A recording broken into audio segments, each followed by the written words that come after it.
Hitman 3 is a game about a man who gets hired to kill people. I wish there were some simple, elegant word that summarized that. Maybe 6 letters long, 2 syllables? You can only hope. There are many creative ways to kill your targets, so I decided to remove all of the fun from the game. I'm the Bobinator531 and I'm here to find out. Can you beat Hitman 3 with only melee weapons? So first off, let's go over the rules. 1. Melee weapons only. 2. So there's only 5 or 6 levels, so this isn't going to be bad. After this first level, I decided not to throw the weapons, and I'm way too lazy to redo this mission, so there you go. To start off, we are in Dubai. First off, I need a disguise, so after 4 innocent people were killed, I got my single disguise. And then I found a very easy way to get to my target.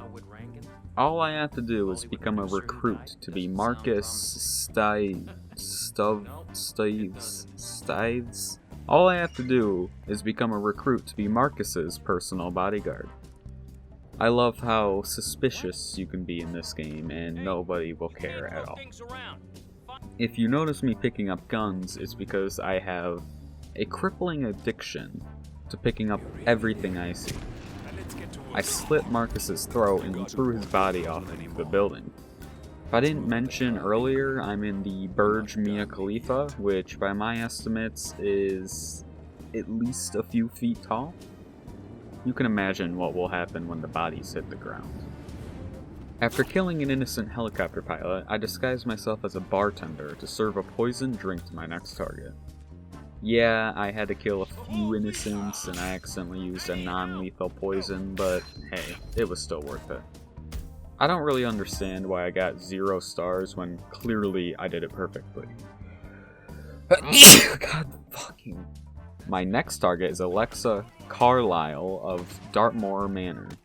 I came prepared with my clown outfit, fish, and tranquilizer gun, which I cannot use. Within a minute of starting the mission, I already had 5 murders on my hands.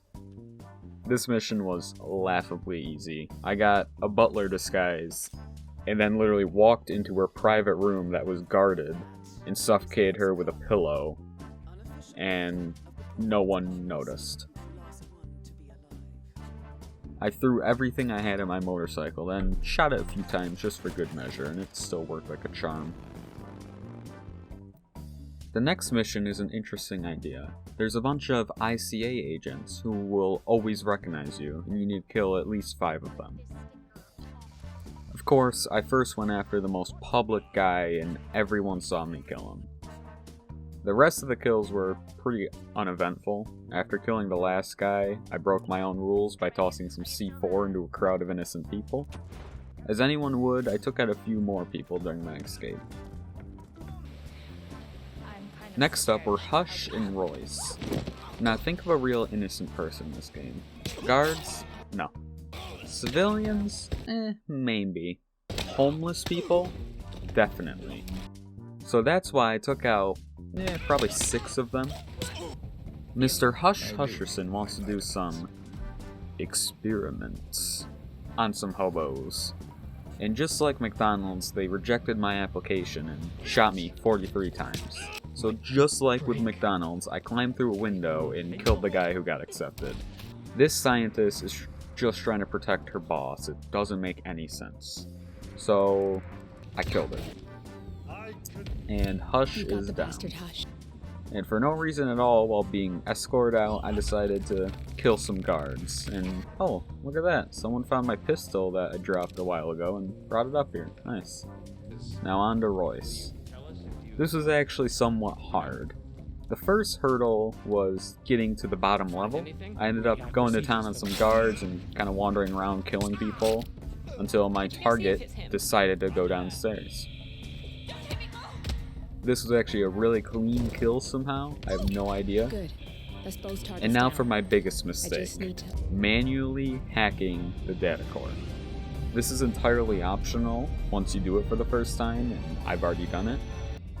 After hacking it, a bunch of guards show up and they always know who you are. Even when you change disguises, they always know. 7 kills with a screwdriver later, and I finally got out, of course with my 2 crowbars. And after another 3 innocent deaths, I was out. Don Archibald Yates. Donald Archibaldes Yatewood. I wanted this man dead. No. I wanted this man to suffer from my hands before I end his life. First off, I'll kill his wife. Then I would... Oh, okay. Well, he only had 1 guard with him, and I'm allowed into his house. Alright. I made my other target hide in the guard room from all the innocent deaths, and as I tried to grab some rat poison, my game crashed. Huh. In playing all 3 Hitman games, I've never had them crash. I came back, and honestly I just went on a rampage. My target was hiding in a guard room because of all the innocent people I had killed, and I figured that was probably her most vulnerable place, surrounded by armed people. Then I set off the fire alarm for no reason. Then I refused to tango with Diana. Then I drove off in a stolen sports car. If you haven't realized yet, this challenge is pretty damn easy. The last level is hardly an exception. There's only one moment that was a slight challenge, where there's like 10 guards in one area. Normally you'd have guns, but you also have the option to blind everyone and run through without killing anyone. And after that, it's just office workers and this single guard. So I decided to break my own rules and use frag grenades here, because why not? And with the constant dealt with, the game is over. This challenge was not that bad. Maybe next time I'll try something harder, bigger, throbbing, veiny, and exciting. Anyways, it only took about 3.5 hours. Not bad. Like and subscribe for more, and I'll see you in the next video. Goodbye.